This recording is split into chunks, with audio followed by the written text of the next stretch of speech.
complete auto, of which parts 2 and 3 are fair apportionment and non-discrimination, which now appear to become the animating features of the nexus requirement, which is prong 1. The way that I kind of look at this is to say if there's any connection, it's fairly apportioned, it doesn't discriminate, then the Commerce Clause is a non-issue. Justice White goes in, further elaborates on that, and says, the court freely acknowledges that there is no authority for this novel interpretation of our cases, and that we have never before found, or as we do in this case, sufficient context for due process purposes, but an insufficient nexus under the Commerce Clause. For the court to now assert that our Commerce Clause jurisprudence supports a separate notion of nexus is without precedent or explanation. Instead of explaining the doctrinal origins of the Commerce Clause nexus requirement, the majority breezily announces the rule and moves on to other matters. So this was the first time that this Commerce Clause argument really came out. And they said, well, where's it coming from? I mean, before presence under due process was good enough for Commerce Clause, now why are you deciding to change it?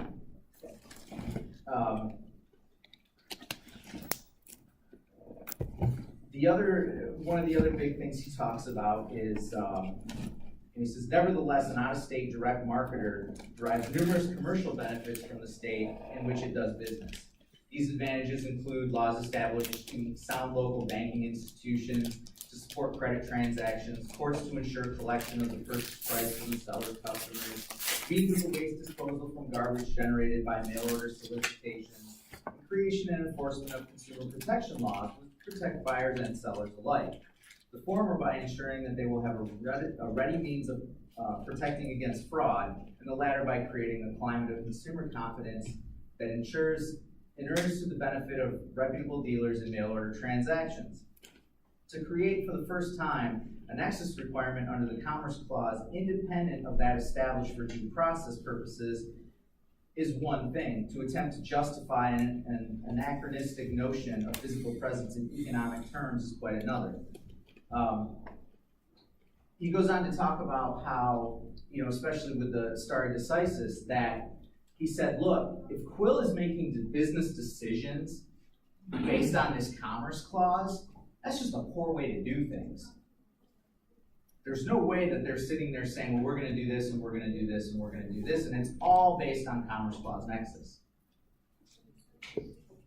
He also talks about how the lobby for the mail order business at the time in the mail order industry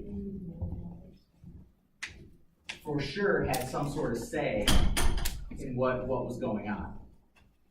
So he really rips into the majority to say, you're kind of just upholding status quo for this huge industry and you're really not doing anything. You're making no logical arguments that really would be made in favor of a business. And in the end, just really drives home these points. And now we're seeing them pop up, 30 years later in Wayfair. Yeah.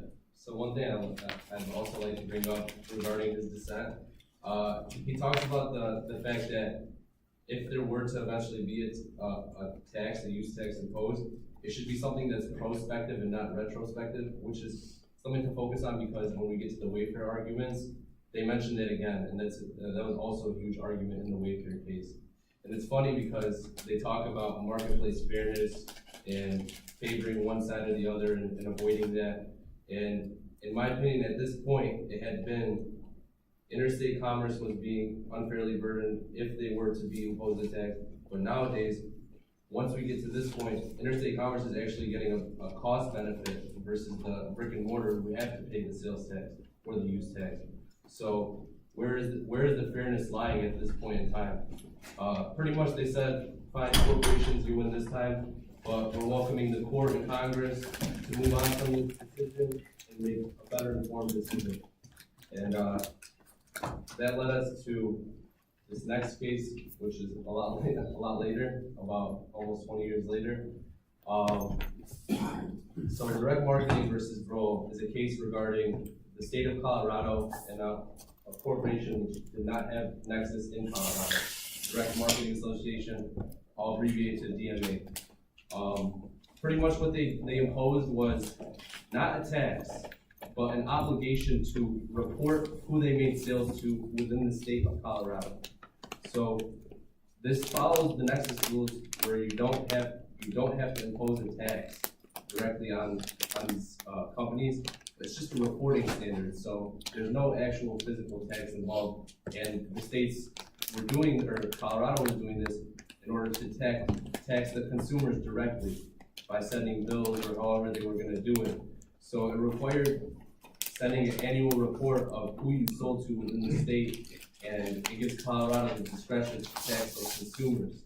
And I believe that, personally, that this is actually more burdensome than actually forcing them to collect the tax, because it's putting your consumers in a position where they're receiving a bill from the state. Like, imagine if you bought a tuxedo online, $2,000, whatever it was, and 6 months later, you get a letter from the state of Michigan, and you're like, what's this for? Well, why am I getting a letter? You open it up, and it's a bill for 6% of the $2,000, you have to pay it. I mean, before, what you had to do was self-report it on your Michigan 1040, check the box, have I reported all the use taxes that I paid and whatever, and I mean, it's kind of tell on yourself and pay the taxes. Now, this case went through, and the Supreme Court ruled in favor of the state of Colorado, saying that since this is a reporting requirement and not a tax collection requirement, it is not burdensome on interstate commerce and was allowable. And this kind of opens up the door for a new form of rulings and ways for states to get around these nexus requirements where, oh, you don't have physical presence? No big deal. Tell us who you sold to. We're going to charge those customers. And I'm sure the corporations don't want that, to be honest. It doesn't seem like something that's beneficial for them. They'd much rather just collect it at this point than have to report it. Yeah, and that's an interesting piece about all of it is, I had a conversation with someone about, the collection and companies and the report, versus the reporting requirements. And part of it is they say, well, these companies claim they have a competitive advantage because they're not charging sales tax. Well, okay, so the states say, you need to report to us. Now, practically finding all of the companies that made a sale into your jurisdiction may not be, it's going to be likely that they won't be able to find all of them. They may not even be able to find half of them or 20% of them. It's all going to be left up to the states. I had a conversation with someone at Treasury, and we were talking about physical presence. And I said, and this was a person in Discovery, and they're the ones that are supposed to go out, find these taxpayers, send them the notices, hey, we didn't receive a return from you, or can you please provide your activities? Here's a Nexus questionnaire. And I said, so you pull out your phone. How many apps are on there? You don't own the apps. It's licensed, it's downloaded, it's used to sell things, generate revenues. Is that not property in the state?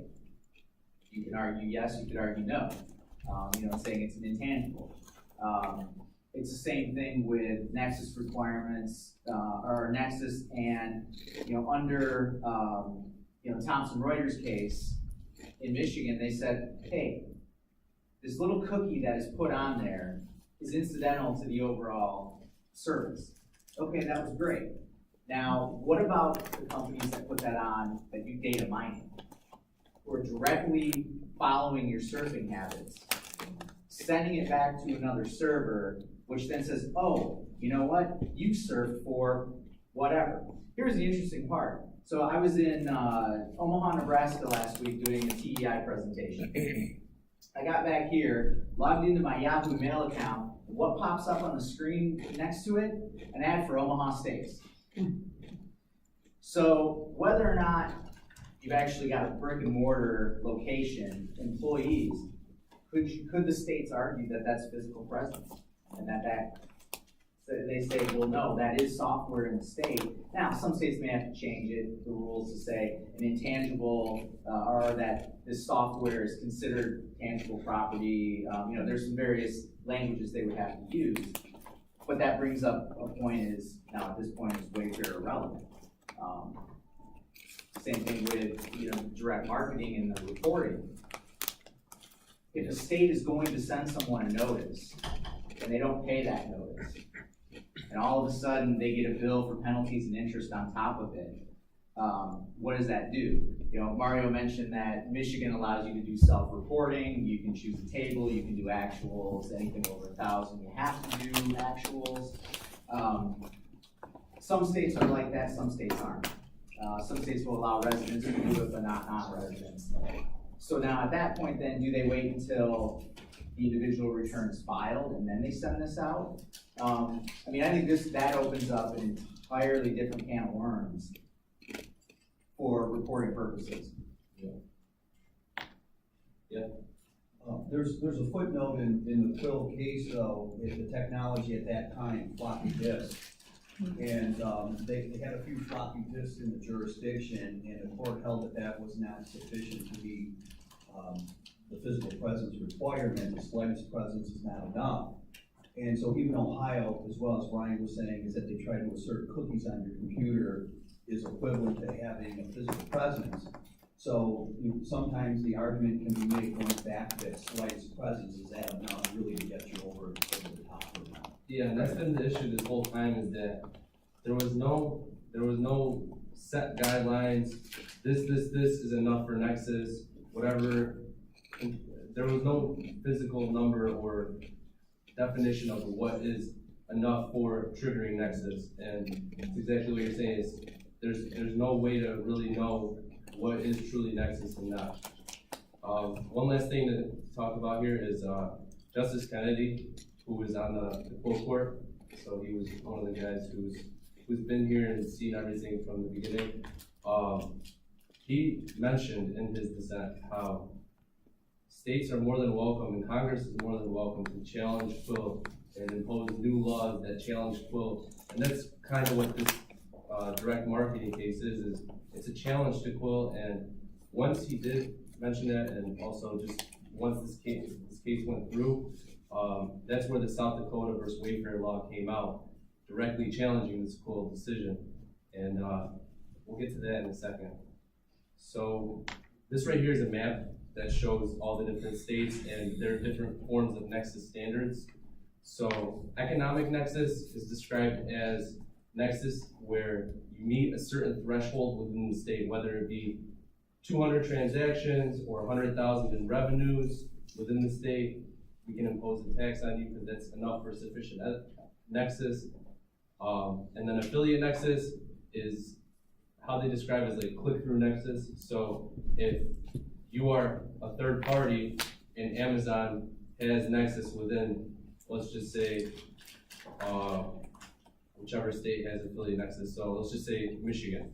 If Amazon, it has nexus within the state of Michigan, which it does, it has it in all 45, 50 states that sales tax.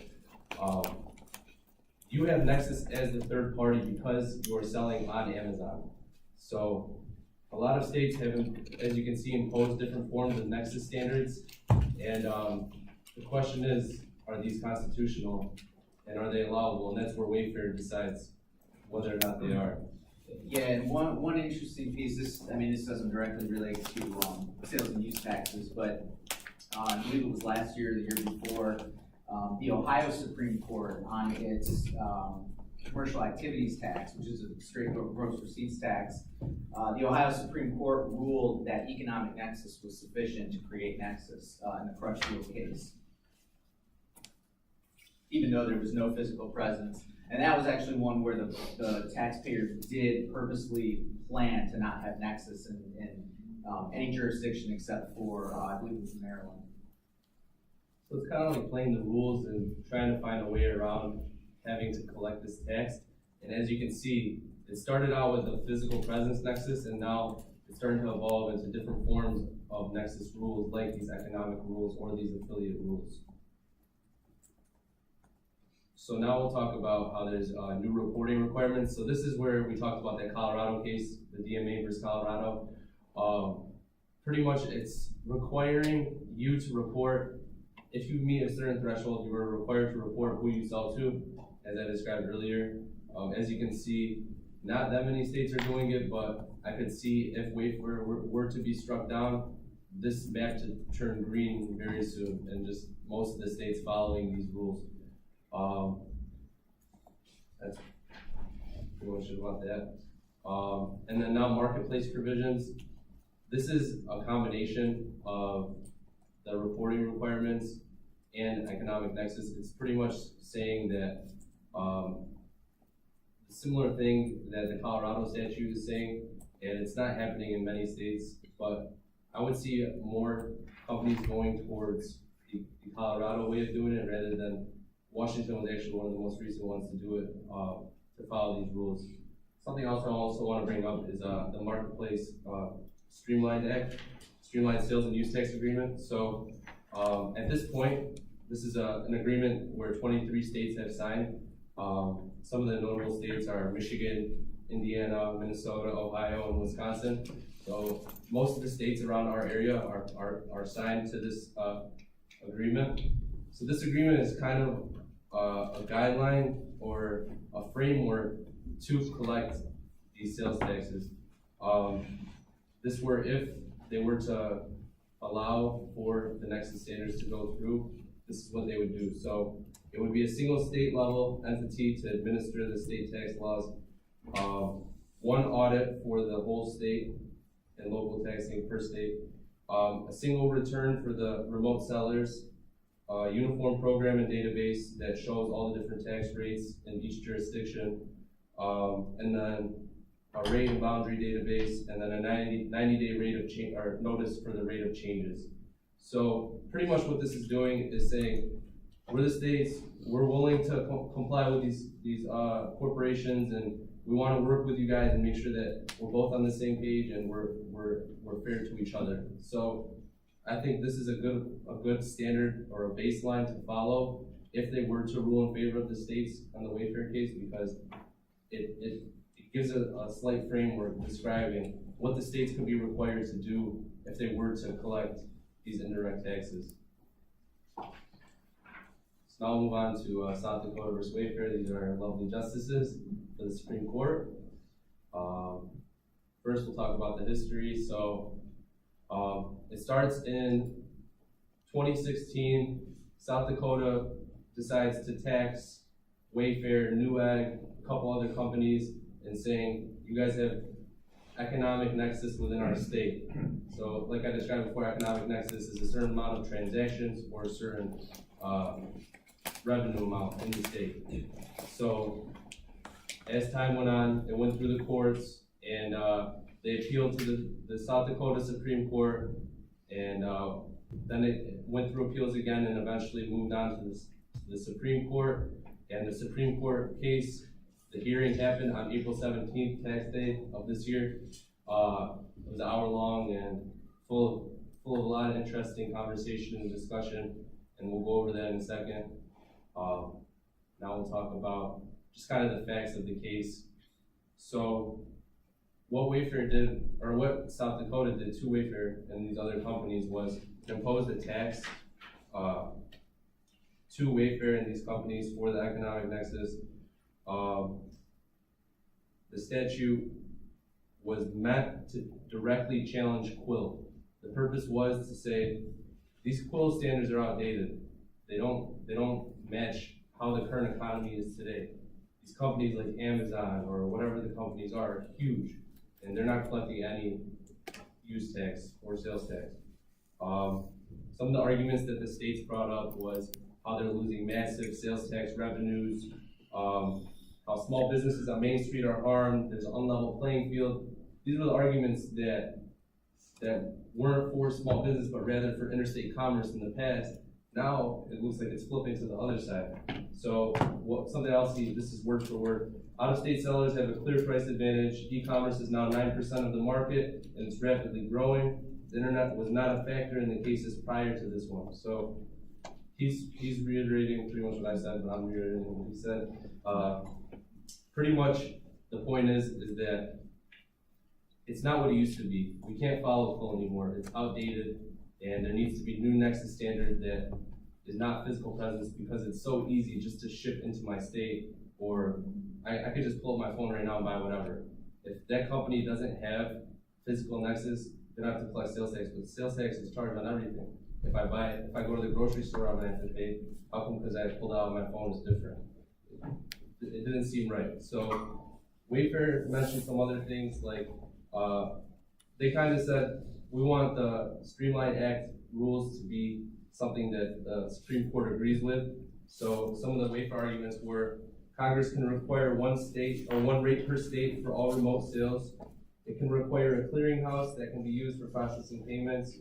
It can require standard uniform decisions or definitions for products for the direct marketing industry.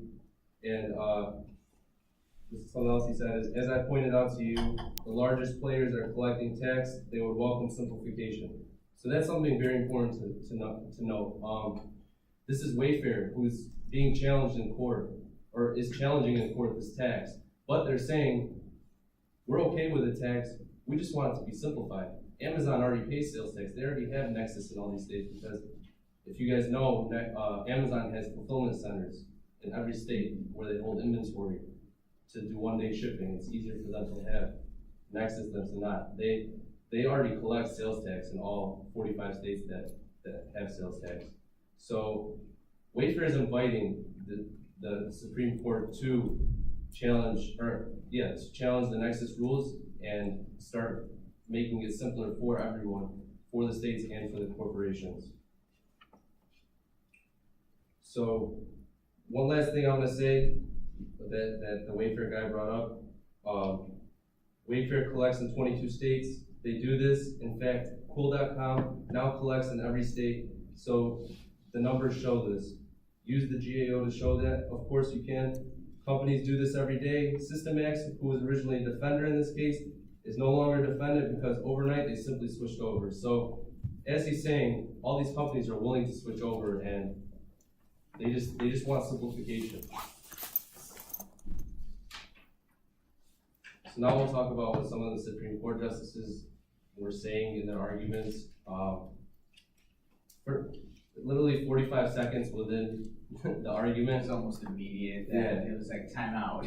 She didn't even allow the defendant from South Dakota to even speak. She said, I'm not concerned with your scheme as such. I'm concerned about the many unanswered questions that overturning precedents will create a massive amount of lawsuits about. You're not retroactive, but your adversaries point out that there are many states who have already made this collection retroactive. So like she's saying, retroactivity is a huge problem. That's something that I mentioned earlier in the Quill case. They discussed retroactivity could potentially be a problem if the states are willing to abuse that.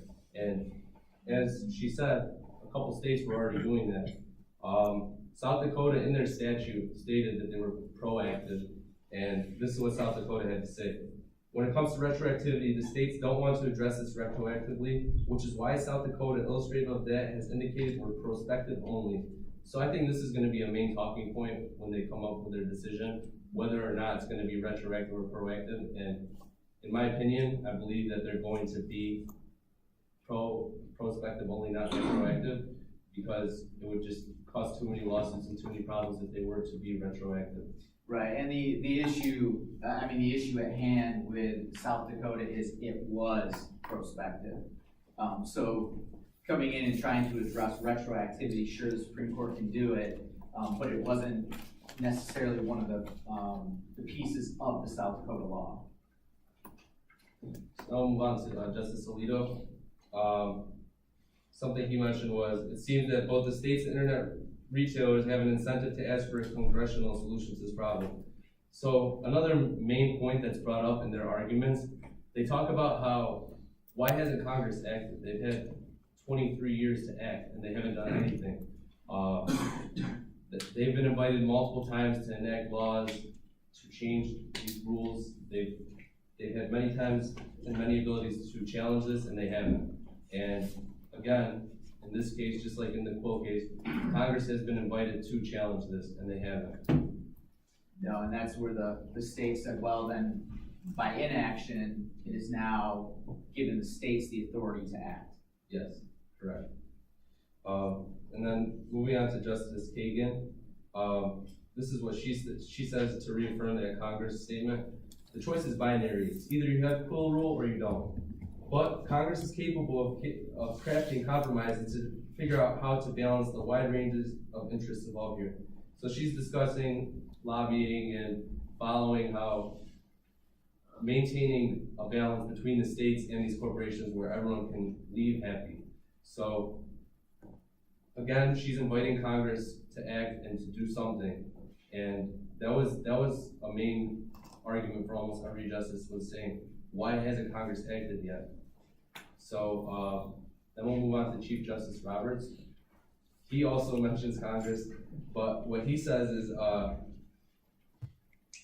by Congress not acting, like Brian said, they pretty much acted, because they haven't acted. They don't want to impose a rule, but from the way we're looking at it, Congress is probably going to act. We'll discuss that in a little bit. One of the things he said was, and if it is in fact a problem that is diminishing rather than expanding, why doesn't that suggest that there are a greater significance to the arguments that we should leave Quill in place? So he was one who remained as neutral as possible, in my opinion. Justice Roberts was playing both sides, devil's advocate, and was trying to gauge both sides of the arguments. He was saying that all these bigger companies are moving towards collecting anyways, and are also moving towards brick and mortar because it's more beneficial for them. An example of that is Amazon is going to have grocery stores where you can walk in, and that's a form of physical presence. So it seems like these big corporations are moving towards it anyways. So what's the point of even making new rules if it's just going to cause more problems than it's going to solve? The problem is that that's Amazon, and that's these huge companies who need these physical presences like inventories in the States. But what about these mid-level companies that are not making billions of dollars? They're only making, let's say, 50 million, and they have like 2 million in revenues in each state. Do you think they're gonna have physical presence? They're gonna still be avoiding this tax. And the representative who was representing South Dakota stated that they would still have losses even though all these companies are moving towards physical presence. It's the mid-level companies that we should be worried about. Yeah, and that's where the limitations come in, because if you say, okay, we've set a limit here, South Dakota's was $100,000 in tax for 250 transactions, or 200 transactions, then it's okay, is that fair? Does that represent it? So if you do get a company with, we'll say, 50 million in sales, and they have a couple customers in any given state, or in several dozen states, and they have maybe their main customers in Michigan, then do they say, okay, now you don't have to collect, or you don't have to collect anything in these other dozen states or whatever? So that's where some of the things come in as well. Yeah, so the way they describe it is called a constitutional minimum, which is like a minimum standard, like you said, 100,000 or 200. That would also be a main talking point, I believe, in the final decision. Is there a constitutional minimum? If they're going to rule in favor of South Dakota, is there going to be a constitutional minimum? Are they going to have a bottom line where small businesses are not affected and it does not become burdensome, because it could still be burdensome to these small businesses who don't have the infrastructure to collect and prevent audit and follow all the different jurisdictions. So Ginsburg and Gorsuch is the newest justice appointed last year. They actually agreed, which is not very common usually from the most recent cases. And something Gorsuch mentioned was, why should this court favor a particular business model that relies not on brick and mortar but on mail order? I understand in Bella's Hess, the court was concerned about a nascent small mail order industry, but those concerns seem a little antiquated today. So as he's saying, technology was not what it used to be. Times are changing. Like the South Dakota representative said, 9% of the industry is now e-commerce and it's fastly growing. Why should we favor interstate commerce over brick and mortar? They should be treated equally, and that there should be a balancing being made. Right, and that was, Justice Ginsburg's comment was, you know, should be considered equalizing and not discriminating. And I mean, you know, if you wanna, however you wanna look at the four-pronged test about discriminating, I mean, this could make that argument that, favoring your out-of-state sellers with a certain business model does discriminate against the others. Correct. And this is what Justice Breyer had to say. The reason that we say we are more willing to overturn a constitutional case is because Congress can't act, but here they do act, or they can act. So Congress has the ability to act, but they haven't done so, and they haven't done so for so long. He's asking, why not? Why should we be the ones who are making the change when Congress has the ability to, and more abilities within their reach to make a change? Right, and that was also one of the things that was brought up, is that the states as a whole, you got 51 jurisdictions. Why did they not all go to Congress? I mean, they all have elected representatives. Why didn't they go and say, hey, come on, guys, what are you doing? Now, with that said, at least now, it's probably, you know, we'll get into it, but it's probably, there's gonna be a few things they won't act right away, you know, regardless of what the decision is. Yeah. At least that's what our thoughts are. Now we'll discuss the different options for what the Supreme Court might decide in regards to this case. And the way we deducted it was there's about 4 different options that could happen. The first option would be if Wayfair were to win and they were to strike down the South Dakota tax. Pretty much what's going to happen is more schemes like the Colorado scheme where there's a reporting requirement and you tax the customers directly. And most likely Congress is going to act. You guys are going to see a trend. Congress is most likely going to act in every single one of these options. The next option is if Wayfair wins, but Quill is eradicated and they make new rules, new nexus rules that are different. So that would make a new nexus standard. The South Dakota statute may or may not be constitutional at this point. And again, Congress is most likely to act. Option 3 would be if South Dakota were to win and they eradicated Quill. This is where they would probably follow an economic nexus, and they would make the economic nexus constitutional and allowable for the states. Is the Supreme Court the right place to address this issue, or is it Congress? That's the main question. So the Supreme Court believes it's Congress. Congress believes it's anyone else but them.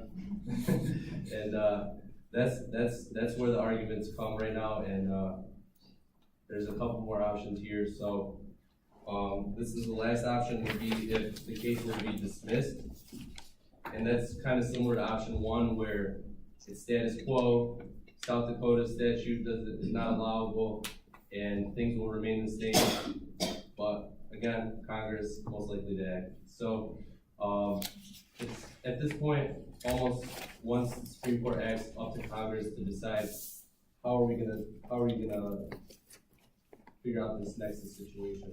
Yeah, and the biggest issue that is coming up right now with midterm elections is not many people really want to say, oh, okay, we're going to pass this legislation and it's going to be, you know, whether it's marketplace fairness or some other version of that. The only thing that's going to come up on the news is Congress tax.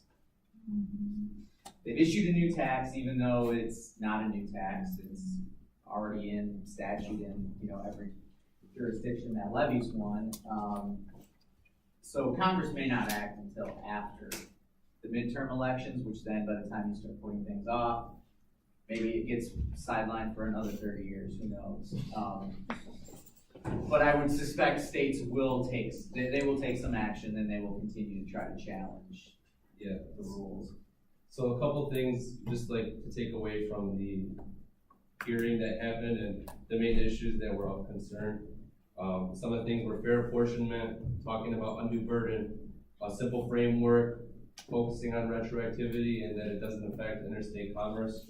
And if they were to rule in favor of the states, they would have to jump over these boundaries and kind of tiptoe around a way that helps both sides with ease of use and of collection for the states.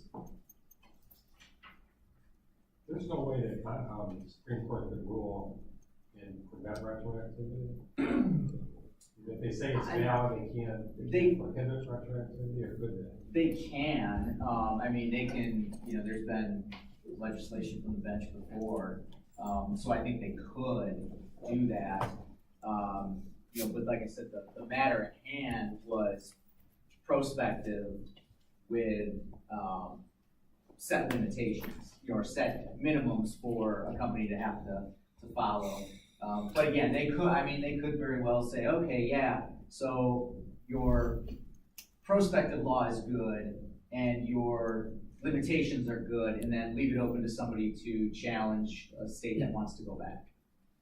Do you think No, like I guess what I'm referring to is, do they prohibit a state from going back sometimes? Besides just they always could. They could put it into some commentary. They could always put it in. It doesn't mean that they won't. Because this is the Supreme Court. If they rule and they say, well, no, we're going to legislate from the bench and we're going to ban retroactivity. There's not much really stopping them unless Congress comes in and says, no, we're going to allow retroactivity. Yeah, so the main concern would be when the Supreme Court rules on this case is, are the states going to be willing to abuse any loopholes within the rule? And if they were able to, it's going to be Congress's job to sweep up and clean up all the different holes and patch it up and make sure that it's a solid law that is followable and is able to be applied across the country. So there's really, from the bench, there's really nothing the Supreme Court can do that won't unleash chaos. Correct. Yeah. That's kind of the thoughts, is that regardless of what decision they make, whether they uphold Quill, say it's valid, whether they overturn it and say it's no longer valid, whether they rule in favor of the state or in favor of Wayfair, it's going to create a huge mess. And with direct marketing thrown in there are so many different things the states can do that it's highly likely that Congress will have to act. Or chaos will be out there and nobody will know what they have to do. States free reign to go after anybody. Oh, you didn't report. And then do they issue penalties on the forms for not reporting? There's all kinds of various things that could happen. And I think favoring the state in direct marketing really makes Wayfair a critical decision. Yeah, and that's what makes this case so much fun, is that there's so many different directions that this decision can go. And it's interesting to weigh the options and see which direction is the best direction to go. That is a rule that can be followed for 30 years, 40 years, like the Bellas Hess rule was followed, because that was a standard from 1967 all the way through pretty much 2016. That was a long-standing rule that every state followed pretty much, and that's what they're hoping to get out of this case with Wayfair. Without asking you what you think the decision will be, what do you think the split of the court will be? Do you think it's going to be 5-4? I think it'll be a 5-4. Kennedy is a swing? Possibly. I was thinking Breyer might be the swing. On the other side? Yeah, because he was kind of in the middle of I sort of understand what's going on, but I kind of don't, so I'm going to look at it as a whole and see what happens. And so I think he might be a swing vote. Some, depending on who you talk to, some say Roberts is on the fence, some say Kagan's on the fence. Kennedy, honestly, I think is probably going to rule in favor of the state, just because of his past actions that he's taken with some of these other cases. Well, Roberts is surprised before he swing vote, so Yeah, I think overall, my personal thoughts are they're going to uphold Quill. and they're gonna force Congress to act. If they wanted to act faster, I think they rule in favor of the state, and they say, yep, you're good to go. Chaos. Well, And then what chaos. if the court came up with analysis that the increase in technology now has lifted the unconstitutional burden on interstate commerce that the legislation previously without the technology would have created, right? Because White and Quill and Kennedy and DMA and now Gorsuch here, they all go back to technology, right? So they're saying if the technology, because it's all, are you placing an unconstitutional limit on the commerce clause, interstate commerce? Right. And if the technology is such that it no longer puts on that burden, that's how you limit retroactivity, because the technology didn't exist retroactively.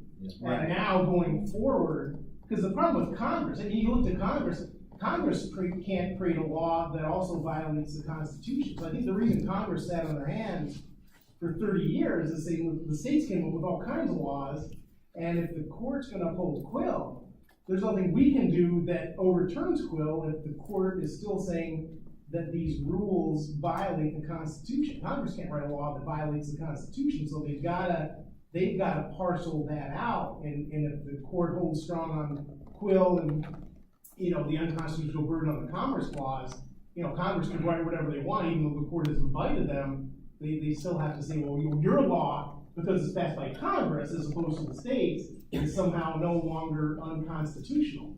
Well, and I think where that comes in is Congress can look at it and say, we have the right to regulate interstate commerce. So if we say that the lack of technology is not an undue burden, even though the Supreme Court in previous said it was because there was no law in place. Mm-hmm. And I think that's where the key is that there is no federal law in place mandating collection.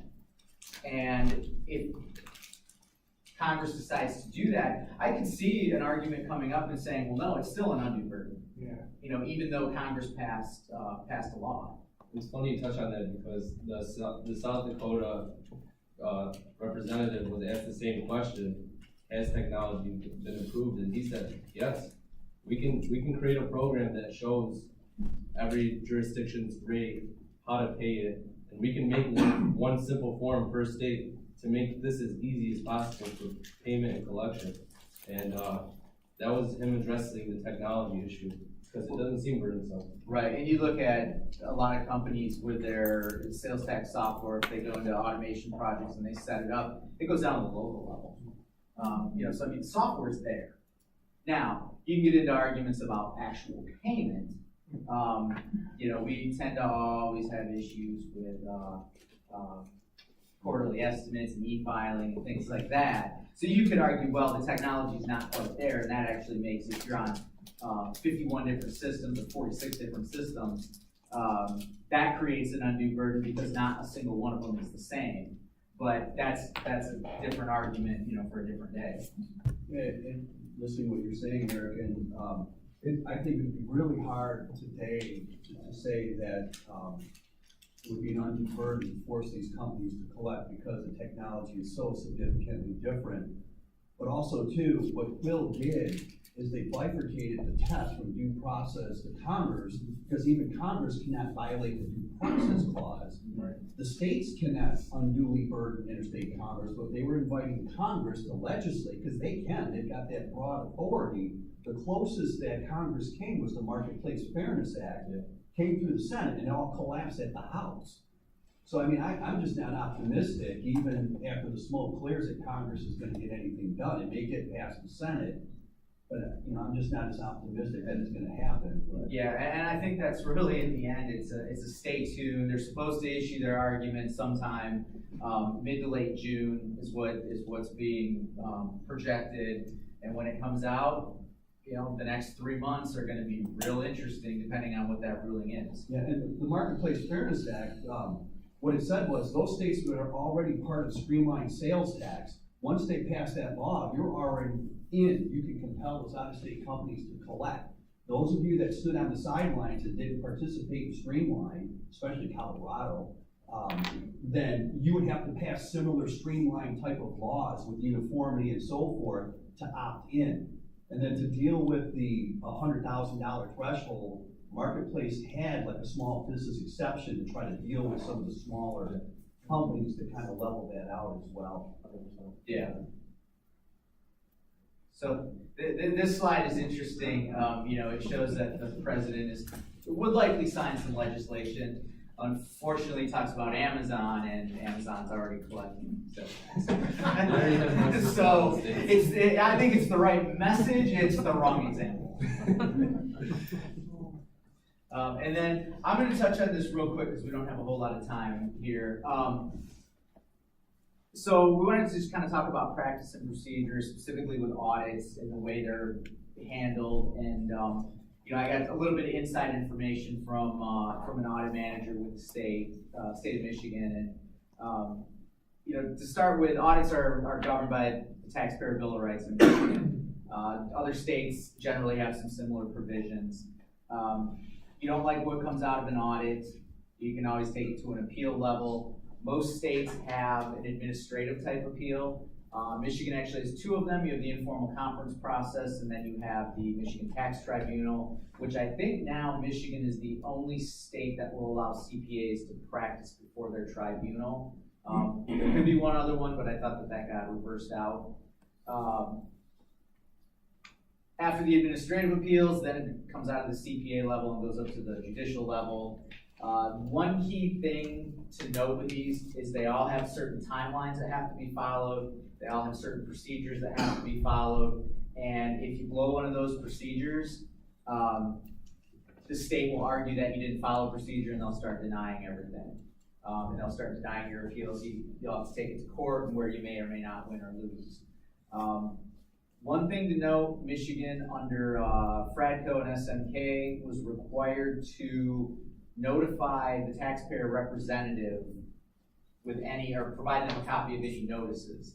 Now, here was an issue we found out through an audit that Steve and I were working on, is when they issue a preliminary audit determination or a final audit determination, they can send that to your representative. They put the representative's name based on the POA into the system and send it out. A notice of intent to assess is issued through another system. They cannot do two names in that system. They're technically violating that ruling, but it's one of those things where I don't want to have to make that argument in front of any body or panel. I don't think the clients want to pay legal fees to have to argue it at the Court of Claims. So that's one little nuance in the state systems to know that if you're waiting for a notice of intent to assess, it will likely only go to the taxpayer. And it also, since it's on a separate system, we've got to make sure that you've got the correct address in there. Because if you update it through all the other stuff and you send in the notice of change, it may not get updated in that second system. Any questions? I think we're gonna head back to 199 for the final session, and then the network.